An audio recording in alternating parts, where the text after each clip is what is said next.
Hey guys, how's it going? My name is Adam. Today I'm gonna show you how to change password in Roblox if you forgot.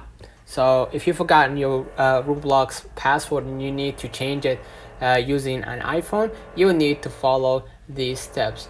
First of all, open the Roblox app or website and log in with your account, and then tap basically before you log in, you're gonna be able to see an option. Let me log out right here, right? And you're gonna just go ahead and click the forgot the password or forgot username or password, right?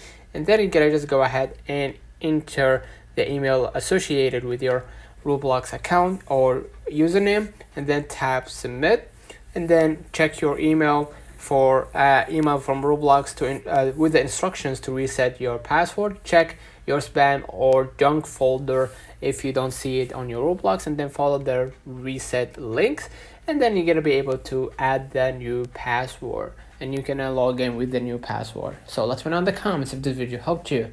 Don't forget to like and subscribe. Thank you for watching.